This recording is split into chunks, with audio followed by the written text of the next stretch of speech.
माँ तू सबसे प्यारी है, माँ तू जग में न्यारी है।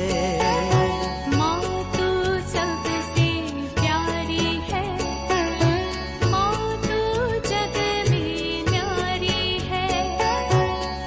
अपने आंचल में रखना, अपने आंचल में रखना। हमें वरदानों से भरना। माँ तू सबसे प्यारी है, माँ तू जग में न्यारी है। माँ तू सबसे प्यारी है, माँ तू जग में न्यारी है। पिता, पुत्र और पवित्र आत्मा के नाम पर आमीन। आप सबों को जय यीशु। हम लोग मुक्ति का मार्ग का आज 11वां घटने पर मनन चिंतन करेंगे।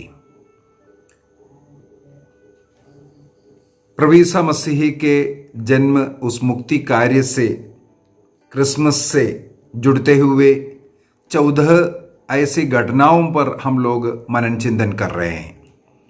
आज 11वीं घटना यीशु मसीह के जन्म के तुरंत बाद जो पास में चरवाहे लोग थे उनको जो संदेश मिला, उसके अनुसार वे लोग बेथलेहम जाकर के चरनी में लेटे हुए यीशु को पाते हैं।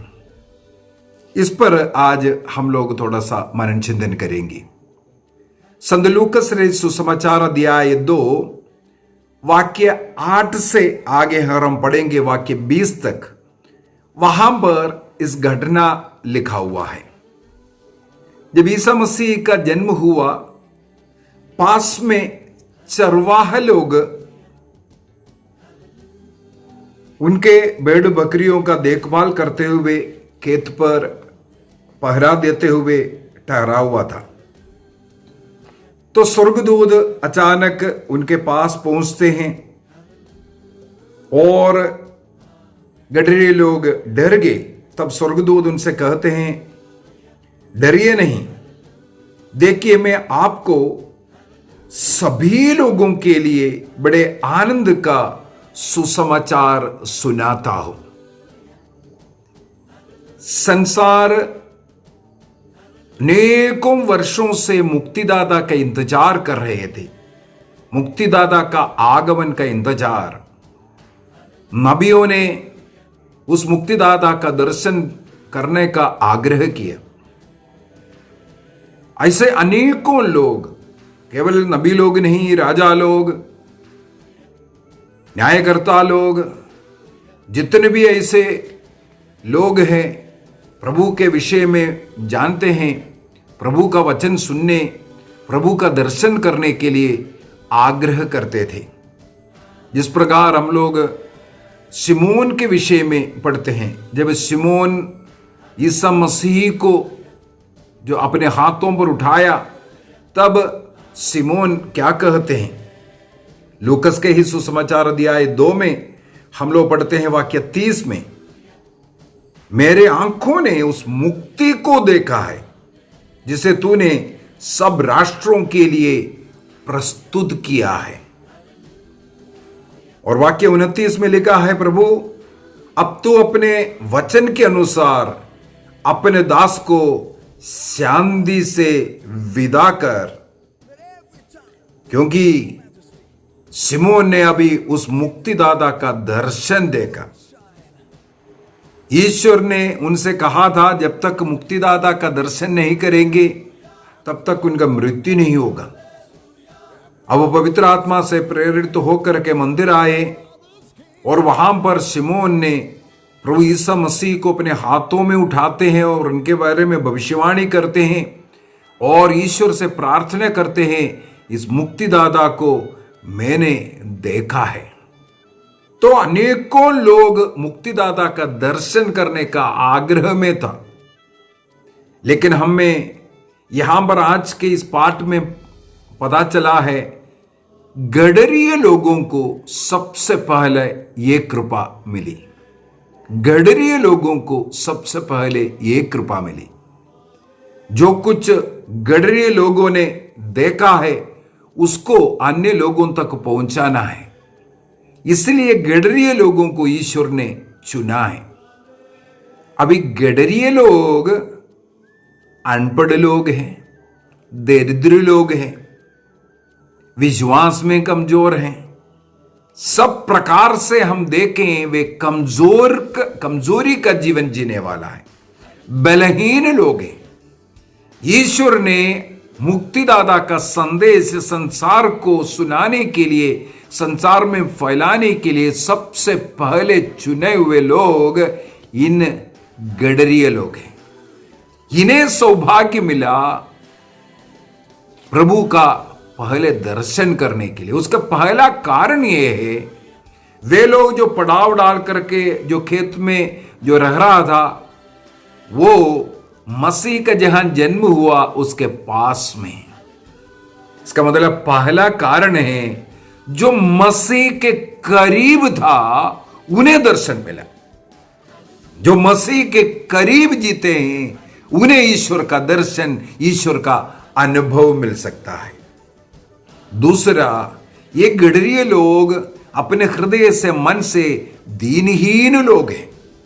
हम लोग मत्ती के सुसमाचार अध्याय 5 वाक्य 2 और 3 में, 3 और 4 में पढ़ते हैं। 3 और 4, मैथ्यू चैप्टर 5 वर्स 3 and 4। वहां पर लिखा है, धन्य है वे जो अपने को दीनहीन समझते हैं, स्वर्ग का राज्य उन्हीं का है। जो अपने को दीनहीन समझते हैं वो धन्य है कह करके ईसा मसीह ने कहा। और वाक्य 4 में लिखा है, धन्य है जो नम्र है, उन्हें प्रतिज्ञात देश प्राप्त होगा। तो ये गडरीय लोग हृदय से नम्र और विनीत लोग हैं। और अपने को दीनहीन समझने का मतलब किसी और ट्रांसलेशन में हमें मिलेगा, जो अपने को दरिद्र समझते हैं, दीनहीन समझते हैं। इसका मतलब है हर कार्य के लिए किसी के ऊपर आश्रित रहना पड़ता है। जिस प्रकार छोटे बच्चे हर कार्य के लिए अपने माता पिता पर आश्रित रहता है, उसी प्रकार जो सब बातों के लिए ईश्वर पर आश्रित रहता है, ईश्वर के शरण में जाते हैं, ईश्वर से जाकर के बातें करते हैं, इस प्रकार के लोगों को कहते हैं दीनहीन लोग।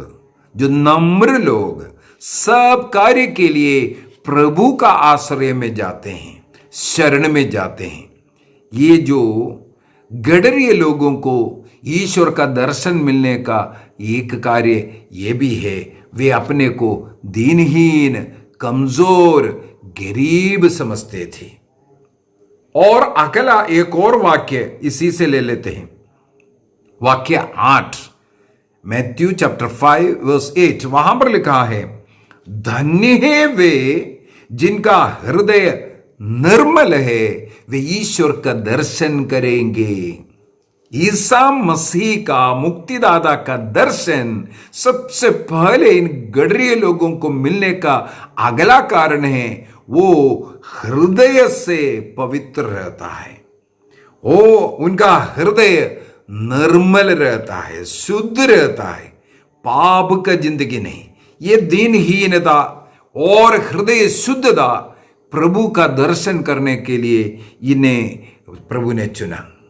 अगली बात, मैं मेरे जीवन से भी इस बात को समझता हूं, जो कमजोर ऐसे बलहीन लोगों के जीवन में जो कुछ होता है, वो दूसरों को फैलाने में, दूसरों के पास जाने में वो हिचकिचाएंगे नहीं, लज्जा नहीं करेंगे।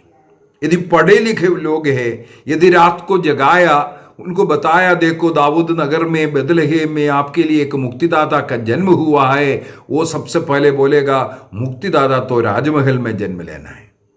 क्योंकि उनका बुद्धि, उनका ज्ञान ये नहीं मानेगा एक गौशाले में वो बच्चा को लटाया हुआ, चरनी में लटाया हुआ मिलेगा, क्योंकि स्वर्गदूत ने स्वयं इन गडरीय लोगों से कहा, एक चिन्ह के रूप में, एक पहचान के रूप में। लूकस के सुसमाचार अध्याय 2 वाक्य 12 में कहते हैं, यह आप लोगों के लिए पहचान होगी, आप एक बालक को कपड़ों में लपेटा हुआ और चरनी में लिटाया हुआ पाएंगे। मुक्तिदाता को कभी वे लोग एक चरनी में देखना नहीं चाहेगा, इसलिए ज्ञानी लोग, पंडित लोग नहीं जाएगा। अभी ये गडरी लोग हृदय से सच्चा है, दिल से विनम्र नम्र स्वभाव का, दीनहीन स्वभाव का लोग, जब स्वर्गदूत ने इन्हें बताया, वहां पर हम लोग पढ़ते हैं, वह तुरंत स्वर्गदूत के संदेश सुनते ही वो तुरंत वहां से चल पड़ा है। देखो वाक्य 15 के अंदर लिखा है, जब स्वर्गदूत उनसे विदा होकर स्वर्ग चले गए तो चरवाहों ने एक दूसरे से कहा, चलो हम बेतलहम जाकर यह घटना देखें जिससे प्रभु ने हम पर प्रकट किया है। वे लोग अपने बुद्धि पर, अपने ज्ञान पर आश्रित नहीं हुआ, जो संदेश मिला उसके अनुसार वो चल पड़े, चाहे अपने झुंड को छोड़ करके जाना पड़ा, वो रात्रि का खतरा है, यह सब उनके लिए कोई मायने नहीं रखता था। वे ईश्वर का जो संदेश सुनकर उसी क्षण चल पड़ा। यदि पढ़े लिखे धनी लोग ऐसे लोगों के पास जाने से वो सोचेगा थोड़ा सुबह होने दो, हाँ नींद में है अभी, थोड़ा सुबह उठ करके जाएंगे। इन लोगों ने इस प्रकार का नहीं सोचा। हम लोग देख सकते हैं जहां कहीं भी मान लो कोई एक्सीडेंट हुआ, कौन उन लोगों को उठाने के लिए, मदद करने के लिए आगे बढ़ते हैं। मैं अपने जीवन का कई घटना है, विशेषकर 2010 का मेरे जो ट्रेन एक्सीडेंट, जब रायगढ़ रेलवे स्टेशन में जब मेरा हुआ था, मैं ट्रेन के नीचे जब गिर गया, बिल्कुल अपाहिज हो गया, हिल नहीं सकता, ऐसा कंडीशन में था। उस समय पर मैंने देखा जो मुझे उठाने वाला ऐसे दीनहीन गरीब लोग, रिक्शा चलाने वाले लोग, ऐसे छोटे छोटे काम कर करके जीने वाले लोग, वे लोग वहां से हमें उठा रहा है। उनके पास जो कपड़ा था वो मेरे चोटों पर लपेट रहा है। ये इस प्रकार का सेवा करने का मनोभाव इन दीनहीन लोगों के पास, वहां पर उस स्टेशन पर पढ़े लिखे, पैसे वाले, धनी सब हैं, लेकिन जो काम करने के लिए, उठाने के लिए जो आगे बढ़ता है, इस प्रकार का दीनहीन लोग। ईश्वर ने इसलिए दीनहीनों को चुना है, पढ़े लिखों का सिर झुकाने के लिए, धनियों को नीचा दिखाने के लिए प्रभु गरीबों को इस प्रकार चुनता है। अनेकों लोगों को इस प्रकार बुद्धि का एक बंधन रहता है, अपने ज्ञान का एक बंधन, अपना धन का, शक्ति का एक बंधन। वो जो बंधन है प्रभु के पास जाने के लिए, हाथ उठाने के लिए, प्रार्थना करने के लिए, अपने को विनम्र करने के लिए, घुटना टेकने के लिए, वो बंधन उनको अनुमति नहीं देता है। वो उस बंधन में रहता है।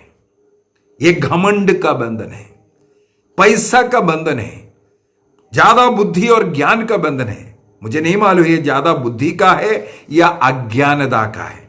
ये दोनों एक बंधन है, ये दोनों एक बंधन है। ज्यादा अज्ञानता भी एक बंधन है, ज्यादा बुद्धि भी एक बंधन है, क्योंकि अज्ञानता के कारण अनेकों लोग गलतियां करते हैं। अन्यथा ज्यादा बुद्धि के कारण ईश्वर नहीं है ये सब बोलने के लिए भी वे लोग तैयार होता है। तो यहां पर हम लोग देखते हैं ईश्वर ने इस प्रकार का गडरीय लोगों को चुना जो प्रभु के नजदीक था। यदि ईश्वर का अनुभव हमें चाहिए, प्रार्थना भक्ति के द्वारा, मिस्सा बलिदान के द्वारा, वचन को सुनते हुए, वचनों को बोलते हुए, वचनों को पढ़ते हुए हमेशा प्रभु के अपने करीब रखना जरूरी है। प्रभु से दूर दूर चलने से फायदा नहीं है, वो पाप के लिए गिराएगा। कई लोग सोचते हैं हाँ थोड़ा दूरी रहना अच्छा है, चर्च से, प्रार्थना से, ऐसा भक्ति से थोड़ा दूर रहना। हमें मालूम है पेत्रुस जिसे ईसा मसीह ने चुना, कलीसिया का मुखिया बनाया, कलीसिया उनके ऊपर स्थापित किया, सारे अधिकार दिया, उस व्यक्ति ईसा मसीह को जब गिरफ्तार किया, हम बाइबल में बार बार पढ़ते हैं, वो दूर से खड़े होकर के देख रहा था। दूर से देखने वाला व्यक्ति मसीह से थोड़ा जब दूर होकर के चल रहा था, प्रभु का फॉलो तो कर रहा है, प्रभु का पीछे पीछे हुआ है, लेकिन दूर से किया। इस कारण क्या हुआ, बार बार पाप करता गया। ईसा मसीह को मैं जानता तक नहीं, ये बोलना पड़ा। यह है जो लोग प्रार्थना से, भक्ति से सब दूर दूर चलता है, एक दिन आपको सब कुछ नष्ट होने वाला है, क्योंकि वो दूर दूर रहकर शैतान हमें गिरा देगा। ये गडरिये लोग नजदीक होने के कारण पहला जो अवसर उनको मिला ईश्वर का दर्शन करने के लिए, और उनका दीनहीनता और उनकी आज्ञाकारिता और प्रभु के लिए, प्रभु का दर्शन के लिए उनके अंदर एक तरस जो आया, जिस प्रकार वो तरस जब उनके अंदर उठा, चलो जाकर के देखते हैं जो स्वर्गदूत ने कहा है, उस मुक्तिदाता का दर्शन करते हैं। ये इच्छा, उस रात्रि, वो नींद, वो अंधेरा उनके लिए कोई बाधा नहीं उत्पन्न किया, इसलिए वो आगे बढ़ते गए। हम लोग योहन के सुसमाचार उसके अध्याय 3 वाक्य 19 में पढ़ते हैं, जॉन चैप्टर 3 वर्स 19 में पढ़ते हैं, दंडाज्ञा का कारण यह है। दंडाज्ञा का कारण, यदि हमारे जीवन में आज दंड है, दुख है, कष्ट है, इसके पीछे का कारण यह है, संसार में ज्योति संसार में आई, लेकिन मनुष्यों ने ज्योति की अपेक्षा अंधकार को पसंद किया। अंधकार में रहने के लिए, सोते हुए रहने के लिए, संसार की चीजों को इकट्ठा करते हुए संसारिक जीवन में खुशियां मनाना, आनंद मनाना, ये चाहा। संसार की वस्तुएं इनको ज्यादा सुख दिया, आनंद दिया, संसार की वस्तुओं की ओर आकर्षण बढ़ गया। उस अंधकार में, उस पाप में रहना उनके लिए बहुत अच्छा लगा। नशा करने वाला नशा करते बर्बाद हो रहा है, उनको मालूम है, लेकिन उसी में रहना पसंद करेंगे। वासना का पाप में मालूम है बहुत बड़ा पाप अपराध कर रहा है, उसके द्वारा नष्ट हो रहा है, आत्मा नष्ट हो रहा है, स्वर्ग राज्य नष्ट हो रहा है, फिर भी उसी के अंदर रहना पसंद करता है। जिस प्रकार एक मछली को जिंदा रहने के लिए अनेकों दिनों जिंदा रह सकता है, थोड़ा सा जहां कहीं भी नमी मिल जाए, पानी मिल जाए, उसी के अंदर वो आराम से रह सकता है, अन्य भोजन नहीं मिलने से भी। उसी प्रकार जहां हम लोगों का इच्छा, आकर्षण संसार की ओर हो गया, संसार की वस्तुओं की ओर हो गया, पाप आराम से अंदर प्रवेश कर वहां पर बैठे रहेगा। इसके बाद धीरे धीरे हमारे अंदर बढ़ करके वो पाप हमारा नाश करेगा। तो संत योहन कहते हैं ज्योति संसार में आए, लेकिन ज्योति की अपेक्षा लोगों ने अंधकार को पसंद किया। संसार का ज्योति ईसा मसीह मुक्तिदाता आ चुका है, लेकिन अनेकों लोग आज भी मुक्तिदाता के रूप में उन्हें स्वीकार नहीं कर रहा है। जो ईसाई बन गया है, फिर भी वो दूर दूर रहते हैं। कभी कभी जाएगा चर्च में, कभी कभी जाता है संस्कारों को ग्रहण करने के लिए, इस प्रकार चलता है ऐसा मनोभाव। और उसके पीछे आगे कारण भी लिखा है, क्योंकि उनके कर्म बुरे होने के कारण वो अंधकार में चिपके से रहना चाहते हैं। जो बुराई करता है वह ज्योति से बाहर करता है, और ज्योति के पास इसलिए नहीं आता है कि उसके कर्म कहीं प्रकट ना हो जाए, ये सोच करके ज्योति के पास आने में, प्रभु के पास आने में डरते हैं। यहां पर हम लोग देखते हैं इन गडरी लोग दीनहीन मन से जो रहता है, अपने हृदय को शुद्ध करके रखता है, उन्हें सबसे पहले ईसा मसीह का मुक्तिदाता का दर्शन की कृपा मिला। जो इस संसार के गडरिया, जो स्वर्ग के सच्चे गडरिया जो है ईसा मसीह, उनका दर्शन करने के लिए जाते हैं। और उन्होंने ईसा मसीह को माता मरियम और संत जोसेफ के साथ पाया और चरणी में जिस प्रकार स्वर्गदूत ने कहा लिटाया हुआ पाया। मैंने पहले कई क्लास में बताया था, चरणी में लिटाने का मतलब हो गया ये जानवरों का भोजन बनाया, रोटी बन करके आया संसार में। किसका? पापी लोग, जो जानवर जैसा व्यवहार करता है, उन पापियों का मन परिवर्तन के लिए, उन्हें जीवन देने के लिए उनका भोजन बन करके मसीह आया। चरवाहों ने वो देखा, उसका साक्ष्य दिया। आइए हम अपनी आंखों को बंद करें, निर्णय करें, गडरिये लोगों के समान हम भी प्रभु के करीब रहने का प्रयत्न करेंगे। दीनहीनता, हृदय शुद्धि, इस प्रकार प्रभु का दर्शन का एक इच्छा, जिसे स्तोत्रगार गाते हैं स्तोत्र ग्रंथ 42 में, साम 42 में, कब जाकर मैं प्रभु का दर्शन करूं। जैसे हिरणी जलधारा के लिए तरसती है, उनके दर्शन के लिए, उनको सुनने के लिए, उनका अनुभव करने के लिए मेरा हृदय तरसती है। जैसे सूखी संतप्त जमीन एक बूंद पानी के लिए तरसती है, मेरा हृदय प्रभु के लिए तरसती है। वो तरस हृदय में है, प्रभु उनको दर्शन दे रहा है, अनुभव दे रहा है।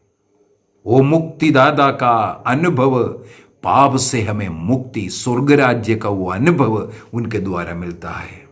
आइए वो हृदय में वो तरस लाइए, मुझे मेरा यीशु चाहिए। इस संसार के बंधनों से, पाप के बंधनों से, इस बुद्धि के बंधनों से, पढ़ाई लिखाई डिग्री के बंधनों से, पैसे के बंधनों से मुझे मुक्ति चाहिए। इसलिए मुझे मुक्तिदाता के पास जाना है। निर्णय कीजिए। पिता, पुत्र और पवित्र आत्मा के नाम पर आमीन। आप सबों को जय यीशु।